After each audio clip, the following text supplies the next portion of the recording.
Jumpa kembali di MDT Journey Life Story Inspiration of Life dengan temanya Tuhan setia akan janjinya dan selalu mendukung kita mampu melakukan firman dengan hidupkan roh Tuhan dan datangkan orang-orangnya dari kitab Imamat pasal 26 ayat 1 sampai 13 dan kitab Imamat pasal 26 ayat 14 sampai 46. Maksud dari tema pagi ini teman-teman, jadi intinya Tuhan itu selalu setia teman-teman. Ingin sekali agar kita itu dapat menuai janji-janji Tuhan itu. Nah, dengan catatan kita harus punya kemauan teman-teman untuk mencari Tuhan ya melalui kemauan mengenal akan firman Tuhan teman-teman. Nah, apabila kita sudah mau mengenal firman Tuhan, kita mau mencari Tuhan melalui firman Tuhan itu, ya otomatis Tuhan akan memberikan satu dukungan gitu, satu dukungan untuk bagaimana caranya kita mampu mengerti firman Tuhan dan mampu melakukan firman Tuhan teman. Jadi Tuhan itu ya kembali lagi setia sekali dan memang benar-benar mendukung kita untuk kita bisa menuai janji-janji Tuhan itu. Nah, ini saya langsung bacakan aja teman-teman di kitab Imamat pasal 26 ayat 1 sampai 2 teman-teman.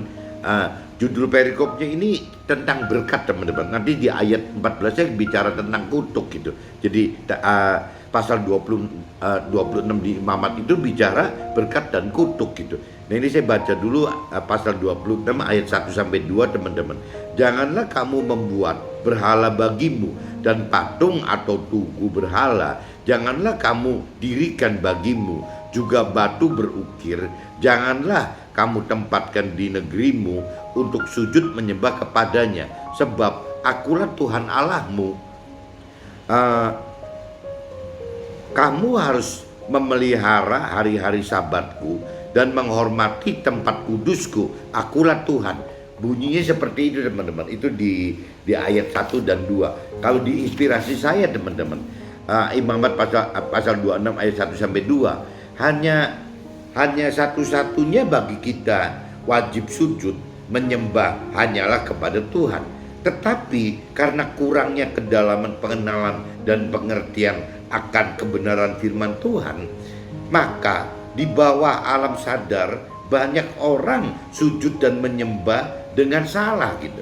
Karena jadi memberhalakan hal-hal lain selain Tuhan. Jadi secara di bawah alam sadar itu memberhalakan hal-hal lain di luar Tuhan gitu. Ya berarti kan salah. Karena memberhalakan hal-hal lain selain Tuhan, ya dalam arti kata berhala itu adalah posisikan Tuhan bukan sebagai yang utama teman. Jadi segala sesuatu apabila kita menomorduakan Tuhan, ya itu namanya sudah memberhalakan teman. Apabila kita lebih mengasihi pasangan kita, ya itu berarti pasangan kita jadi berhala teman. Kita lebih mengasihi anak-anak kita lebih mengutamakan orang tua kita, yaitu jadi berhala. Kita mengutamakan bisnis kita, uang kita, harta benda kita, ya itu namanya berhala teman. Jadi tetap Tuhan pengennya nomor satu gitu. Yang lain itu ya tidak bisa gitu. Dan kalau kita paksakan bahwa Tuhan di posisi nomor 2, ya itu berarti akan berhalakan hal-hal lain di luar Tuhan gitu. Nah, ini saya coba lanjut lagi di kitab Imamat pasal 26 ayat 3 teman-teman, ayat 3 sampai ke 8. Jikalau kamu hidup menurut ketetapanku dan tetap berpegang pada perintahku serta melakukannya, maka aku akan memberi kamu hujan pada masanya, sehingga tanah itu memberi hasilnya dan pohon-pohonan di ladangmu akan memberi buahnya. Lamanya musim mengirik bagimu akan sampai kepada musim memetik buah anggur, dan lamanya musim memetik buah anggur akan sampai kepada musim menabur gitu. Jadi sepanjang tahun akan diberkati teman-teman. Kamu akan makan dan makananmu sampai kenyang dan diam di negerimu dengan aman tentram. Dan aku akan memberi damai sejahtera di dalam negeri itu, sehingga kamu akan berbaring dengan tidak dikejutkan oleh apapun. Aku akan melenyapkan binatang buas dari negeri itu, dan pedang tidak akan melintas di negerimu. Kamu akan mengejar musuhmu, dan mereka akan tewas di hadapanmu oleh pedang.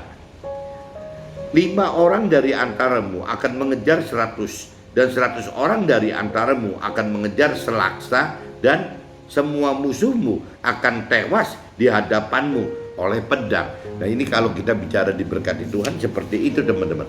Kalau diinspirasi saya, Imamat 26 ayat 38, ya sujud menyembah Tuhan harus diaplikasikan dalam tindakan nyata, yakni dengan hidup menurut dan melakukan firman Tuhan, di mana hal ini tidaklah mudah. Tidaklah mudah karena pada umumnya akan bertentangan dengan hal-hal duniawi gitu, sehingga Tuhan dapat kirimkan hambanya untuk memberi peneguhan saat kita goyah melakukan firman Tuhan itu. Jadi ini cerita pengalaman dari saya teman-teman.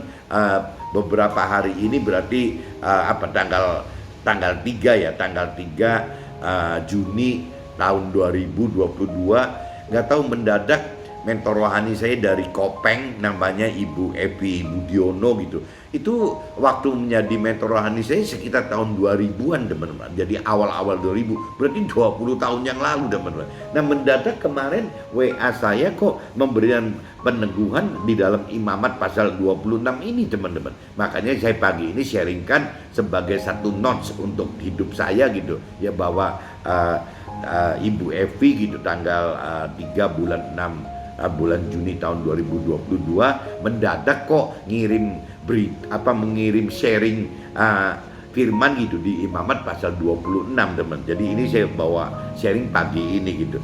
Nah ini kalau saya lihat di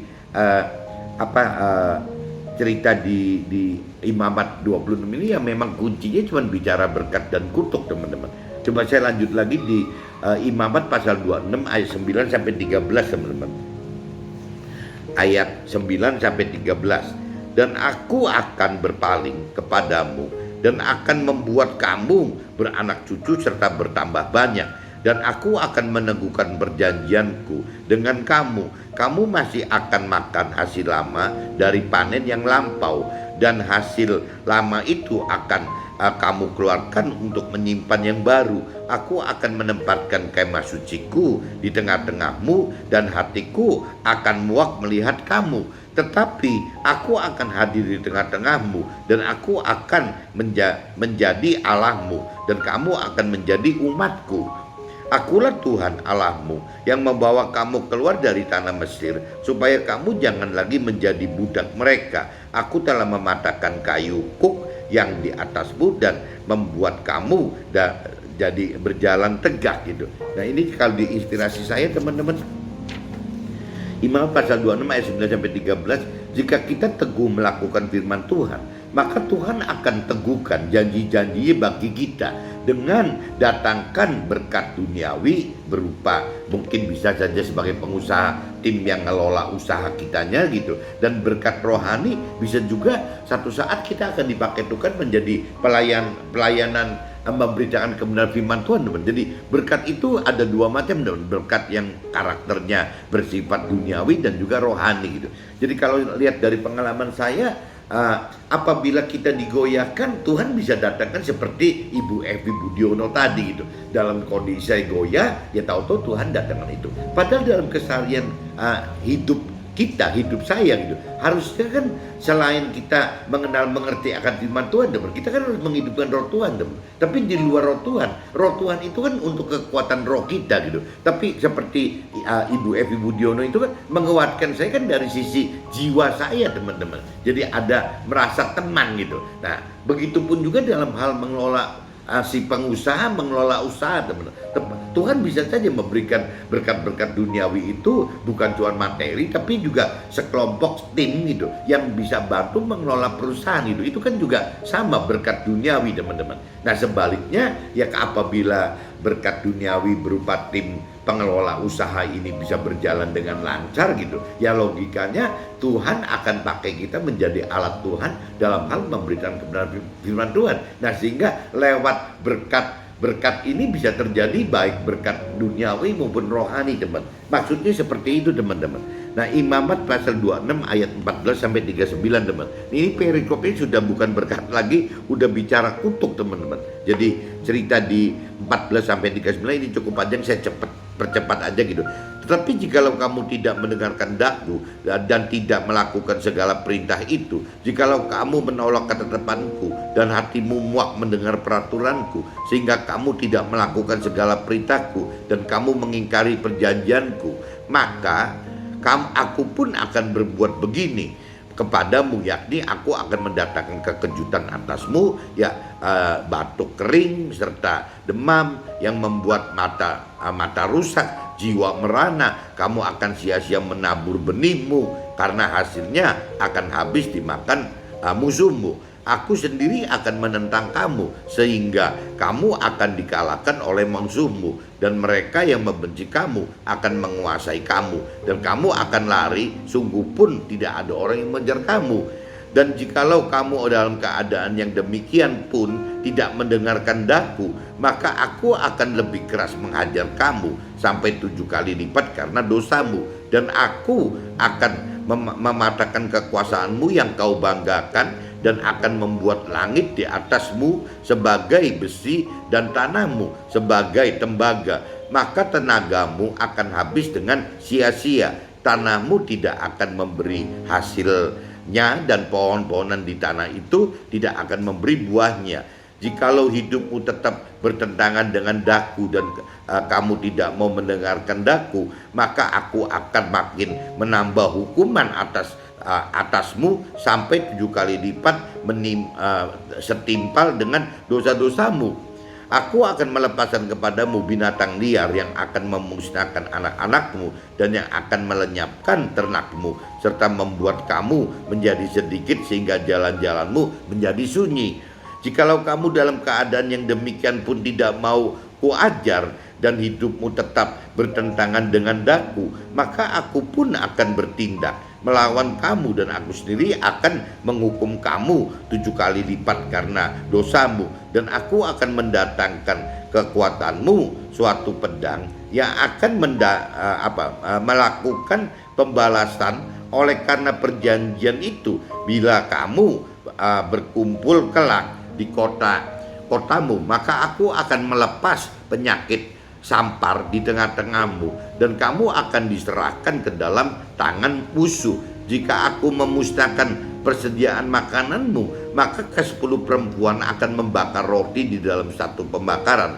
Mereka akan mengembalikan rotimu menurut timbangan tertentu, dan kamu akan makan tetapi tidak menjadi kenyang. Dan jikalau kamu dalam keadaan yang demikian pun tidak mendengarkan dakku dan hidupmu tetap bertentangan dengan dakku, maka aku pun akan bertindak keras melawan kamu, dan aku sendiri akan menghajar kamu 7 kali lipat karena dosamu. Dan kamu akan memakan daging anak-anakmu lelaki dan anak-anakmu perempuan, dan bukit-bukit pengorbananmu akan kupunahkan gitu, dan segala pendupaanmu akan kulenyapkan. Aku akan melemparkan bangkai-bangkaimu ke atas bangkai-bangkai berhalamu, dan hatiku akan muak gitu melihat kamu. Kota-katamu akan kubuat menjadi reruntuhan, dan tempat-tempat kudusmu akan kurusakan, dan aku tidak mau lagi menghirup bau persembahanmu yang menyenangkan itu gitu. Aku sendiri akan merusakkan negeri itu, sehingga musuhmu yang tinggal di situ akan tercengang karenanya. Tetapi kamu akan kuserakan di antara bangsa-bangsa lain, dan aku akan menghunus pedang di belakang kamu, dan tanahmu akan menjadi tempat tandus, dan kota-kotamu akan menjadi reruntuhan.